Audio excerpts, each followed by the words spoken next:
Alright, what is going on YouTube? And we got a brand new episode of the Imaginarium Theater. I hope everyone had a great Thanksgiving and a great Black Friday. I hope you had a good, successful hunt, got all the deals you were looking for, and I hope you had some great food on Thanksgiving with some awesome people. Definitely one of my favorite times of the year, and it's even better because we completed the Imaginarium Theater on Visionary mode. And this one was pretty challenging, mostly because I don't have a bunch of Animo DPSs built. And this Imaginarium Theater featured Animo, Electro, and Hydro.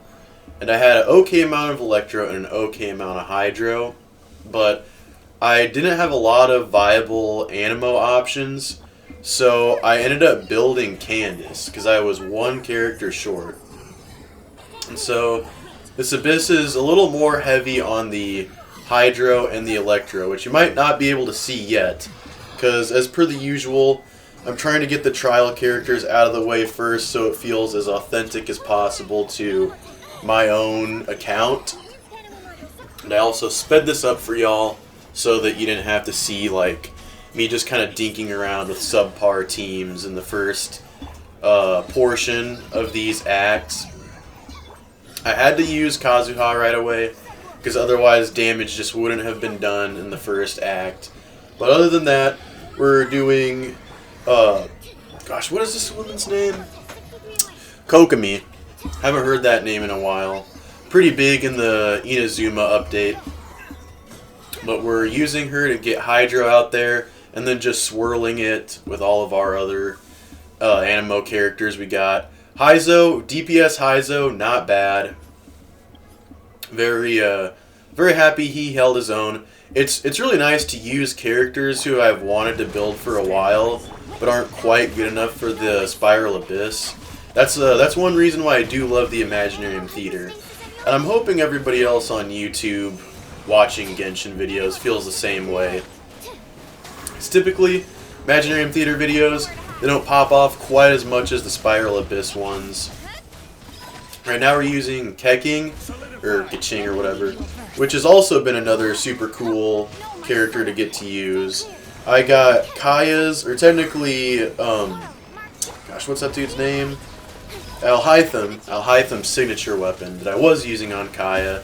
Got it on Keking now, and she has like a 50 to 300 crit ratio right now, which is pretty insane. So for a non-aggravate or a hyper bloom, Keking is doing okay damage. And on this Imaginarium Theater in particular, I would highly recommend pacing yourself with your Hydro characters, because there are a lot of instances where you're going to need them. And I would also recommend saving your best Raiden team for Act 8, I believe it is. Whichever one you face the Waynute Sekka, the giant grass worm snake that goes through the ground, part of the Sumeru update, was part of one of the most challenging Spiral Abysses to date when he came out as a boss in the Spiral Abyss. Save your best team for there. And I can't stress that enough, because he has very little time where he is out on the field and able to be damaged. So definitely, like, I'm putting this advice out there early just so you know. You're going to want to save your highest damage team for him. And you're going to want a character that can do some elemental damage at a distance in order to break the little balls that will cripple him once you break them, when he is in that state where he can be damaged. Again, sped up a lot of these sections just to make it less monotonous for viewers. For the Defend the Monolith section, I obviously chose the Ruin Guards, because it's a lot easier to lead them astray. Once they start, once you damage them, they'll pretty much follow you and stay away from the Monolith. So I just chose my lowest damage team I could come up with, and then just let him around. So that's why it's super sped up.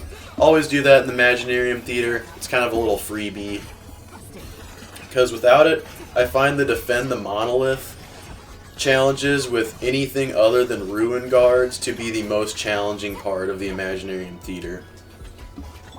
And then also sped up this section just because it's pretty monotonous chasing these guys around. And you get a little extra time at the end once you complete the star challenge that I'm not really doing anything, I'm just messing around with Yolan. So that's why it's sped up here.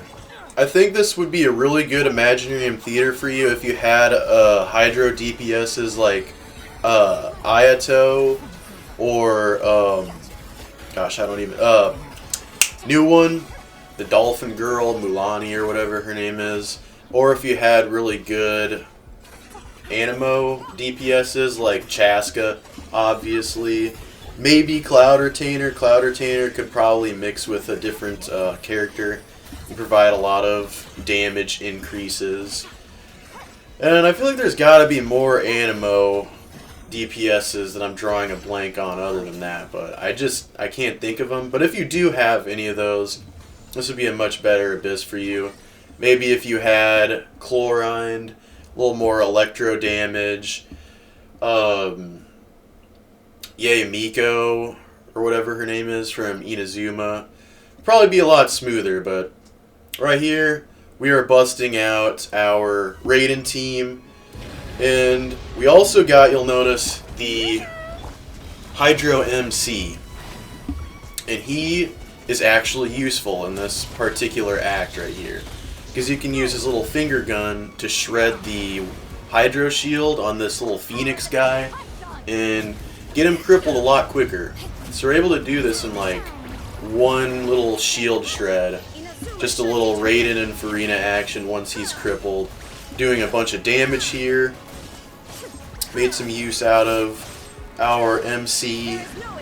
And one use out of... I didn't really use Beto too much for this one, but you'll see, I think maybe on the next act, we're able to use her as our main DPS, which is super cool because I remember when I first started playing this game, Beto was like a viable main DPS in like a 4-star team.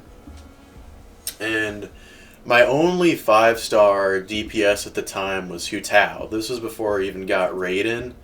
So I thought like, I'll build Beto because she used to be viable back then. And then the Spiral Abysses just got like very hard for her, and she is pretty hard to build. She's probably the highest investment 4-star DPS, or at least one of them. Maybe just one of the highest investment DPSs in general because of her energy recharge. But we got Navia's weapon on her, the axe, and we got some pretty good Emblem of Severed Fate artifacts on her. And we are also buffing her with Mona and Bennett and Kuki, because Kuki is running the Tenacity of the Millilith set. So she's getting buffed. This is peak Beto in 2024. You're seeing it here first. Never thought it would happen again. The Beto DPS days are back. And yeah. This Imaginarium Theater took me a couple tries, I will say. It took me about 2 hours to complete and get in the rhythm. And I had to start it over a couple times because I messed up and used Raiden way too early. I found that if I used Raiden too early, there was no getting around the VIII Sekka, which I think is the act right after this. Little side note, I got Kaya C5, so hopefully the next Spiral Abyss I'm able to do something with him as like my main DPS. One more constellation to go until we get him C6. Super hyped about that. I hope Ito's rerun banner comes out soon, because then I'm going to be going for the Redhorn Stone Thrasher. Yeah, right here is the VIII Sekka. So you're going to want your best team, and you're also going to want your best team to be able to cycle through their bursts and skills almost constantly, because the VIII Sekka comes up very infrequently for damage. So you have to kind of be constantly cycling through. If you have one long rotation, you're not going to get everything. You're going to make probably one high damage hit in, and that's just not going to work.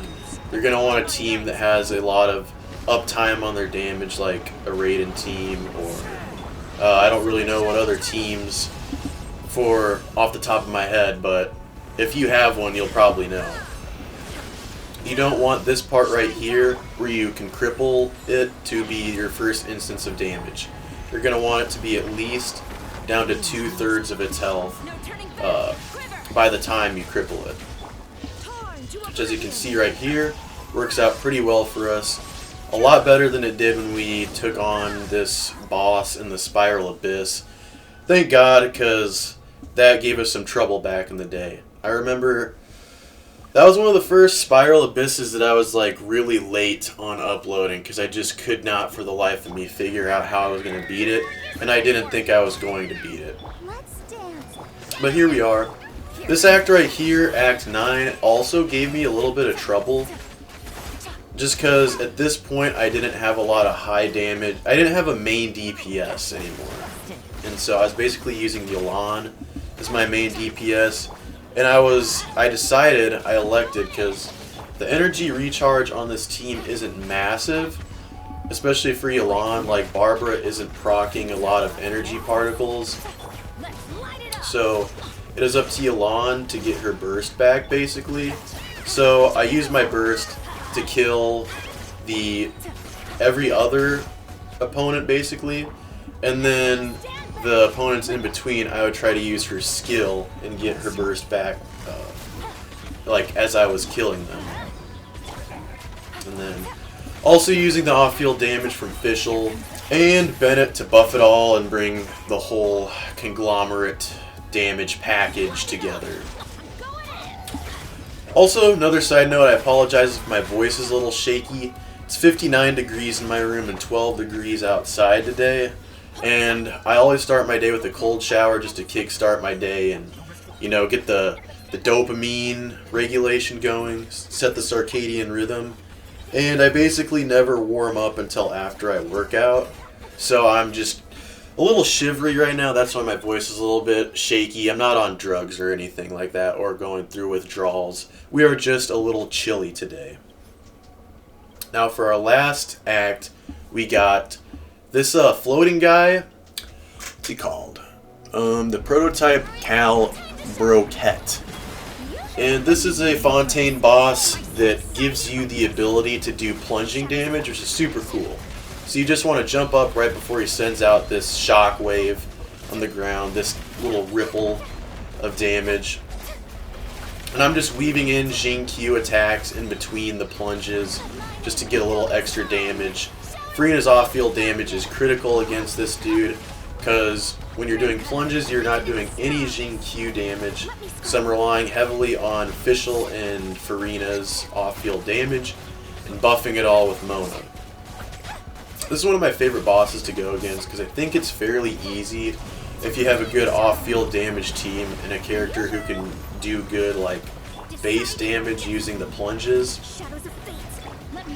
Certainly a much better team could have been put together, but I kind of put this team together using the spare parts. And thank goodness this wasn't like another crazy challenging boss or like a multi-wave one that was just really hard for me to do with that remaining team. Like, I'm glad I didn't need a Raiden or a Hu Tao type of DPS at the end there. I'm glad my off-field damage and plunging sufficed.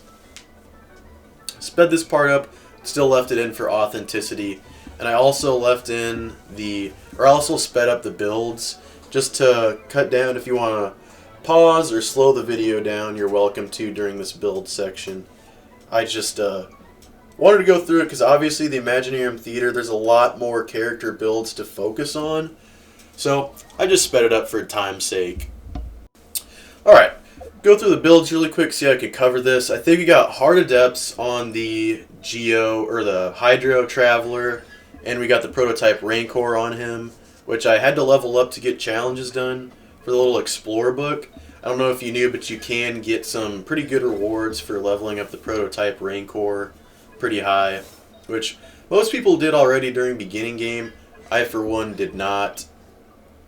Raiden, we got a pretty decent build. Zhongli and Kazuha are standard.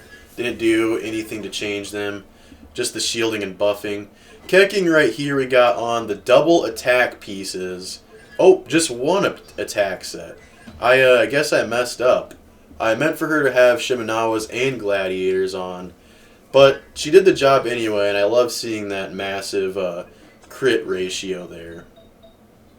Elan, we got her on Emblem. Finally took off the Lava Walker just for this Imaginarium Theater, so she was getting a little more burst damage. Keking, we got Tenacity, or Kiki, we got Tenacity of the Millilith. Who was before Elan? Farina was running her Golden Troop set to get a little off-field damage in there. Mona was running Emblem to get her uptime on her burst a lot higher, so it could be buffing a lot more.